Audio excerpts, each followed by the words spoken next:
Hey dolls, welcome back to Making My Home Happy. I'm Lizzie, and if you're new here, welcome. Thank you so much for joining today. By the title, I bet you can tell what today's video is about, and that is my personal vegan staples. These are kitchen staples that I always try to have on hand.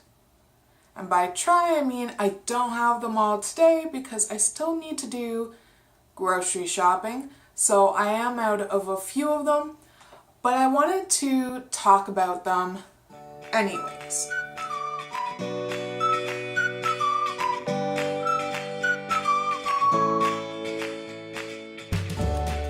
So let's start off with the fact this is going to be split up into 3 different sections. You have your pantry staples, you have your fridge staples, and then of course you have your fruits and vegetables. The most important part, in my opinion, actually that's not true. The pantry is actually the most important part for me personally. So the first thing I want to go over then is actually the pantry, because that's actually the largest part of my personal staples, because they're things that I can buy in bulk and that last a fairly long time. So these are things that in the end actually are a lot cheaper than what they would be if I bought them, say, on a weekly or monthly basis. So the first thing I want to get into is, of course, I'm going to call it a flavoring agent, and that is my bouillon cubes. So I have mushroom and vegetable. Those are my 2 go-to bouillon cubes that I use. Vegetable stock is pretty bland, but mushroom stock, there's something about it that just, it gives it that, I don't know, just that taste. You know what I mean? Now, this is something that I don't use that often, but I do buy it in bulk, and I just refill my container when it's empty, and that is oil. This is just your basic corn oil, whatever you want to call it, canola oil, what have you. I usually have olive oil on hand or coconut oil. Coconut oil is actually my favorite to cook with when I do. I am all out of it though right now, so that's why I don't have that on hand. And if you are new to the vegan lifestyle, you've probably heard so much about this. This is nooch. This is basically nutritional yeast. It has like a cheesy, nutty flavor. I pretty much douse everything with this. So this goes in my cooking, on top of my popcorn, like just so many places I try to put this. It's fortified with B12, which is very important, and has so many great nutritional properties. If you know me, you know, other than iron and B12, I really am not one for knowing the nutritional facts of anything. So if you're more interested, look this up and check it out for yourself. Just be careful, because not all places actually fortify their nooch with B12 apparently. I learned that recently. The next thing I try to always have on hand is flour of some type. This is actually oat flour, just, basic oats that I ground down into a powder which makes the flour. I also use all-purpose flour as well. That's just a bigger bag and I didn't want to bring it here. So flour is definitely very important as well. If you like baking, even cooking. The next thing is obviously sweeteners. Now I use mostly maple syrup, which is why this little girl is almost gone, but maple syrup, it substitutes for honey, sometimes even your basic sugar. I would rather use this and keep this as a staple in my house than actual granulated sugar. This is pretty obvious, but not a lot of people think about this. Herbs and spices are so important. You're losing the fatty, I guess you'd call it, the fatty flavors when you go vegan. So spices are even more important. I have probably triple or quadrupled my spice collection in the last year and a half since going vegan. This obviously is my ground ginger. This is something I tend to use a lot of because I love to make a lot of Asian dishes. I have probably almost every spice and I make my own spice blends. So I also have things like garam masala, Tex-Mex mix, or some might call them taco seasoning, things like that. These are so important. And of course, the all important that go into a ton of dishes as well. They don't have to, but it's a good fat to have. These are nuts. These are actually my chopped peanuts. This is all I have at the moment because, like I said, I have to go grocery shopping for more bulk items. But nuts are so important. Some of my favorites obviously are almond, cashew, pumpkin, peanuts, all things like that. And then of course you also have your oats. Oats are so diverse. You can make granola bars, you can make overnight oats, you can just cook it regular for oatmeal. You can bake with it, you can cook with it. It's a great thickener, actually. I put this in my smoothies sometimes, to be honest. It thickens them up. It gives them a little bit of a more satisfying feeling for me. It fills me up a lot more, kind of like what it would do when you're actually having oats. Then you only have to have a drink, because sometimes in the morning, breakfast just isn't my champion meal for eating sometimes. So having my oats in my smoothie is sometimes the best bet.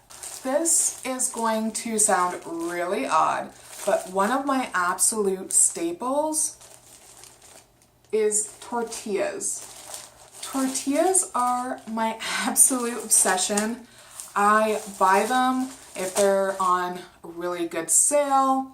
I make them as well, which I have an amazing recipe for that that's super simple. Takes a little bit of time, and it does take a couple of repetitions to get it right if you're not used to it like I was in the beginning. But they're also very good as well. But tortillas are definitely a must for me. And to be honest, these are my favorite. The Selection 12-inch tortillas. I just picked these up. So this is a brand new bag that I can't wait to get into. Another obvious is, of course, pasta. I have rice noodles right now. I prefer a more rice-based pasta. I've seen black bean pasta that I haven't tried yet as well. That's definitely something I would love to try. I am a huge pasta lover. Gnocchi is like the best thing to me. So if you've ever heard of sweet potato gnocchi, oh my god. You also have to remember to balance things out. I like to prepare a lot of different Asian style dishes.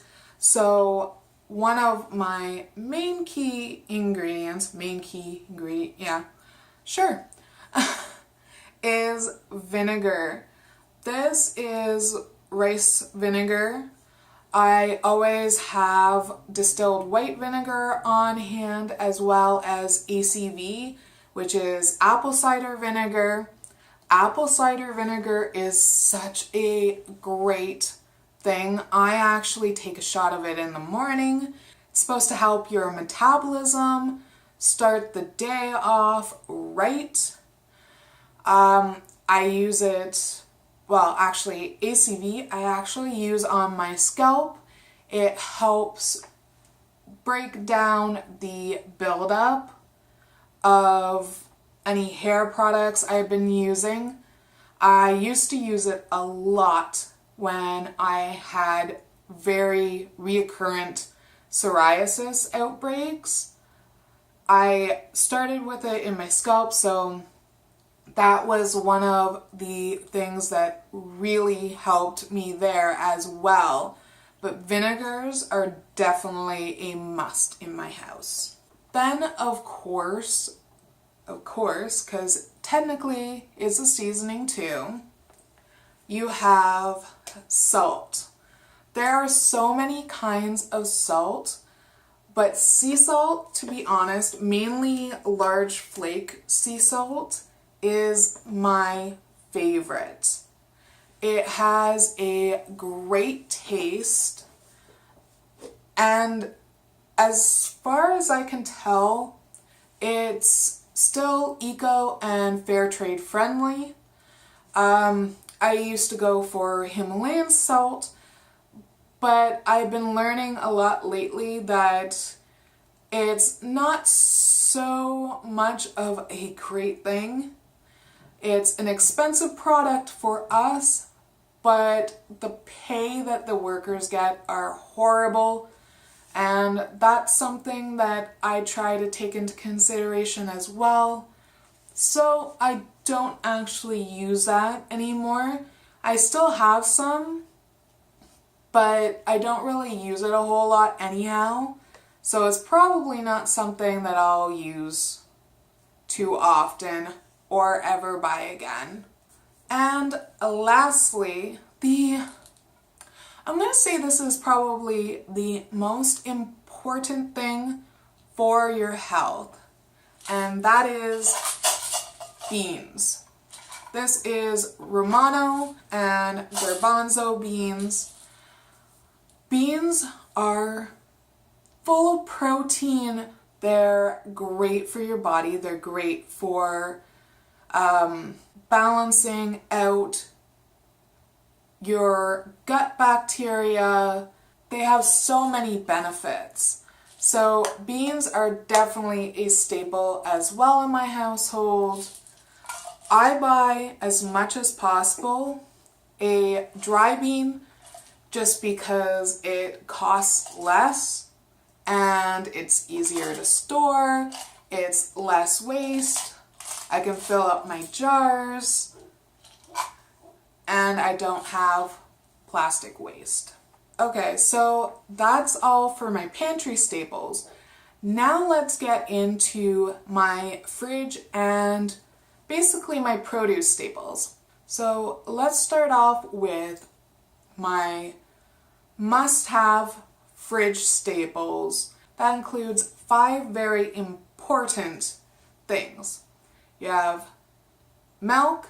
I prefer almond milk, mostly for cooking, but occasionally in my coffee. I don't actually drink milk. I haven't drank a glass of milk in a very long time, unless it's like chocolate milk or something like that. So milk, tofu. I only buy firm tofu. It's really great for just cut up over rice. I like it plain, just over rice and maybe a little bit of seasoning salt. I've cooked it so many ways though, but I have just got into doing silken tofu because my sweet sister-in-law actually made some bomb mousse, chocolate mousse, the last time we were there, and it was phenomenal. I loved it. Okay, so milk, tofu, lemon juice is one very important item for me. It gives the acidity without giving the tartness of some vinegars, but it also kind of lightens some dishes and makes them taste a little bit fresher. Also, two very important things for me is mayo. I use Hellmann's vegan mayo. I know there's a lot of controversy to this, but I prefer Hellmann's vegan mayo for a couple of reasons. One, it is a non-vegan company that by my purchase, I am telling them the more vegan products you come out with, the better your revenue is going to be, because I usually buy at least 2 jars at a time. So that's got to say something, especially for the fact in my area, it's a lot cheaper than a lot of the other mayos, which is very important to me. And it's sold out a lot. So it's kind of hard to find, which is why I pick up a couple at a time. And the last thing that is very important to me personally is my hot sauces. So I'm salivating just thinking about them because I love spice and heat and hot sauce so much. This is things like Frank's Red Hot, which is bomb. This is things like sriracha, which is also bomb. I love hot sauce. So if you ever want to send me hot sauce, I would be happy to receive it. And one thing I actually totally forgot about, just because it's so common to me, is actually my margarine. I use, again, Basil vegan margarine. Again, it's telling a usually animal-based company that bring out more vegan products, bring out more cruelty-free products, and people will buy them. That's all for my fridge staples. Now for my produce staples. I absolutely have to have frozen fruit in my freezer. Obviously, it's good for so many things. You have smoothies, you have over top of, hot oats or, crumbles, desserts, things like that. Frozen fruit is actually, as far as I have ever learned, it's frozen, flash frozen at its peak. So it hasn't been picked underripe and ripened on its way to your store. It's already good and packed full of nutrients. My other musts are the typical root vegetables. So you've got your onions, carrots, potatoes. I have to have garlic on hand. Those 4 are so important to me. So many dishes include those. Potato is a great thickener as a starchy potato. I personally prefer sweet potatoes in most of my dishes. I have to have those on hand. Those are very important. And then of course you also have your dark leafy greens and your avocado, which is the good healthy fats. That is my entire list of, I believe, 28 vegan staples that I need in my house that I have kind of tweaked and curated over the last year and a half. And maybe you might have others to add to that list. If you do have any that I didn't mention, leave them in the comments below. I would love to hear them. Maybe it's something that I forgot, or maybe it's something that I would be interested in adding to my must-have staples. So that's your Monday video. Thank you so much for watching. I hope you enjoyed this video of my absolute must-have vegan staples. If you did like this video, please click the like button down below and help a girl out. And if you aren't subscribed, you know what to do.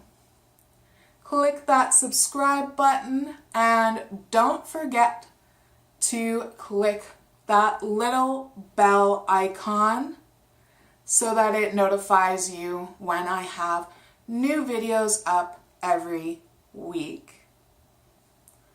I will see you in the next video, dolls. Bye. Give me reasons to doubt, try to keep me down, but I'll put the flame out, you can't get to me. Throw your sticks and your stones, go break all of my bones, you won't ache my soul, you can't get to me.